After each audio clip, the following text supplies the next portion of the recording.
పెద్ద నోట్ల రద్దుతో black money రాయిళ్ల గుండెల్లో రైళ్లు పరిగెడుతున్నాయి. ప్రభుత్వ నిర్ణయంతో ఉక్కిరిబిక్కిరవుతున్నారు. నల్లధనాన్ని మార్చుకోవడానికి నానా తంటాలు పడుతున్నారు. ఒక్కొక్కరు ఒక్కో రూట్లో బ్లాక్ మనీని వైట్ చేసుకుంటున్నారు. ఇలాంటి వ్యవహారం విజయవాడలో బయటపడింది. తన దగ్గరున్న ఉద్యోగుల అకౌంట్లలో భారీగా డబ్బు జమ చేసి నల్లధనాన్ని మార్చుకోవాలని చూశాడు. అయితే అతని ప్లాన్ తిరగబడి దొరికిపోయాడు. గాంధీ మహిళా కళాశాలలో పనిచేసే లెక్చరర్ల మొబైల్స్ కు మెసేజ్ వచ్చింది.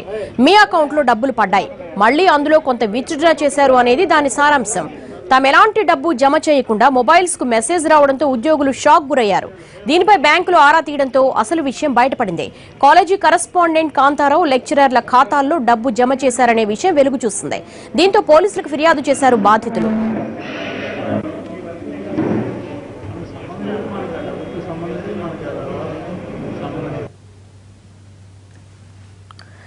కళాశాల కరెస్పాండెంట్ తన దగ్గర పనిచేసే లెక్చరర్ల పేర్లతో అకౌంట్ తీసినట్లుగా తేలింది. Tamil Nadu mercantile bank, Punjab national బ్యాంకుల్లో ఈ అకౌంట్లు తీశాడు. పెద్ద నోట్లు రద్దు చేసిన తర్వాత ఈ ఖాతాలు ఓపెన్ చేశాడు. అందులో 49,000 డిపాజిట్ చేసి 24,000 విత్డ్రా చేసినట్లుగా తెలుస్తోంది. అయితే మొత్తం ఎన్ని అకౌంట్లలో డబ్బు జమ చేశారు అన్న విషయంపై ఇంకా క్లారిటీ రాలేదు. ఇప్పటివరకు 20 మంది బయటపడ్డారు. కాంతారావుకున్న పలుకుబడి వల్ల కొందరు బయటకు రావడానికి భయపడుతున్నట్లుగా భావిస్తున్నారు.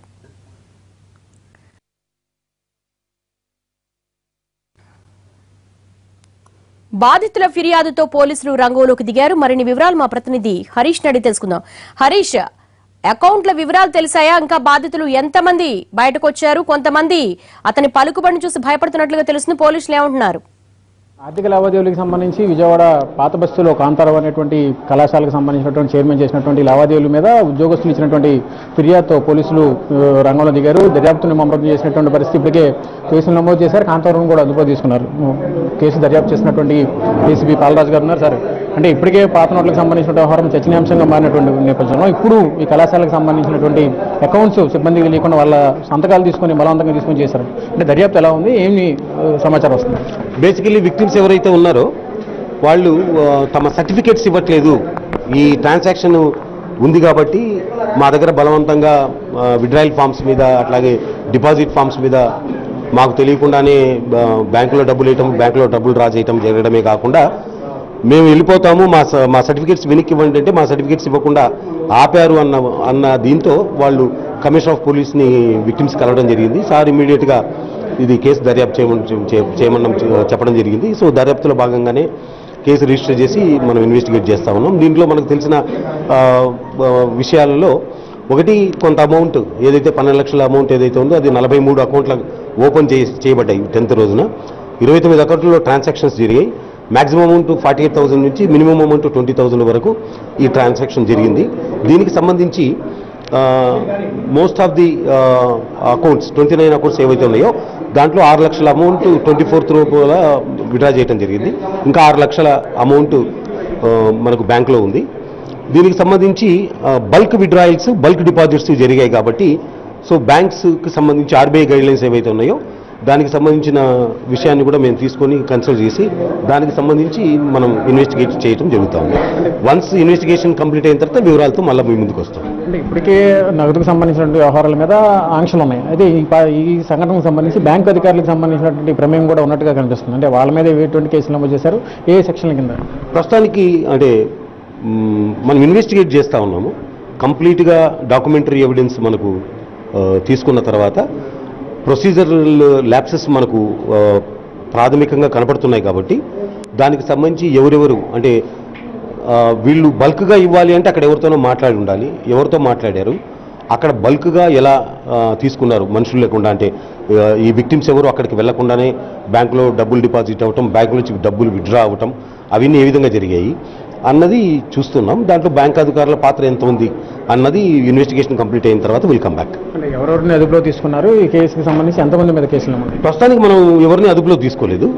మనం ఇన్వెస్టిగేషన్లో భాగంగా ఎవరైతే విక్టిమ్స్ ఉన్నారో ఆ విక్టిమ్స్ అందరి దగ్గర ఆ రోజు జరిగింది ఏమిటి, ఎటువంటి పొజిషన్లో వీళ్ళందరూ ఏ విధంగా జరిగింది, ఇదంతా ఈ ప్రాసెస్ అంతా ఏ విధంగా జరిగింది అన్నదాన్ని మనం ప్రత్యక్ష సాక్షులు, సర్కమ్స్టాన్షియల్ ఎవిడెన్సెస్ ఎవరైతే ఉన్నారో వాళ్ళ దగ్గర స్టేట్మెంట్స్ ఈరోజు రికార్డ్ చేయడం జరిగింది. ఫర్దర్ ప్రోగ్రెస్ ఆఫ్ ఇన్వెస్టిగేషన్ ముందుకెళ్లే కొద్దీ అదుపులో తీసుకోవడం, అరెస్ట్ చూపించడం జరుగుతుంది. మొత్తం మీద ఆర్థిక లావాదేవీలకు సంబంధించినటువంటి వ్యవహారం ప్రత్యేకమైనటువంటి సెక్షన్లు ఏర్పాటు చేశారు. చీటింగ్ సంబంధించినటువంటి కేసు కూడా నమోదు చేసినటువంటి నేపథ్యంలో ఇంకోవైపు ఆర్బీఐకి సంబంధించినటువంటి నిబంధన కావడం ఇదంతా కూడా పోలీసులకు సంబంధించినటువంటి విచారణకి ఆస్కారం లేనటువంటి పరిస్థితి ఉందని చెప్పి బయట ప్రచారం జరుగుతున్నటువంటి నేపథ్యంలో ప్రధానంగా చీటింగ్ కేసుకు సంబంధించినటువంటి ఫిర్యాదు నమోదు కావడంతో పోలీసులు రంగంలో దిగి అటు చీటింగ్ కేసుకు సంబంధించి ఇటు బ్యాంకుకి సంబంధించినటువంటి లావాదేవీల మీద దర్యాప్తు చేస్తున్నామని చెప్పి డీసీపీ చెప్తున్నారు. కెమెరా పర్సన్ లింగారెడ్డితో హరీష్ ఎన్టీవీ, విజయవాడ. అయితే అసలు తనకే పాపం తెలియదు అంటున్నాడు నిందితుడు కాంతారావు. తన మీద కుట్ర జరుగుతోందని ఎవరో వెనక నుంచి నడిపిస్తున్నారని ఆరోపిస్తున్నాడు. ఆ డబ్బు తనది కాదు అంటున్న కాంతారావుతో మా ప్రతినిధి హరీష్ ఫేస్ టు ఫేస్.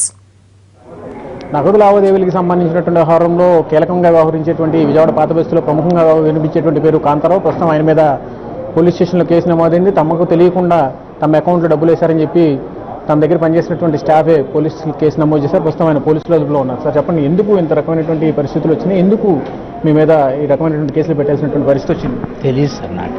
మీరే చెప్తున్నారు కుట్ర జరిగింది అన్న అనుమానం ఉంది. తర్వాత తెలుస్తున్నాడు, ఇప్పుడు తెలియదుగా నాకు.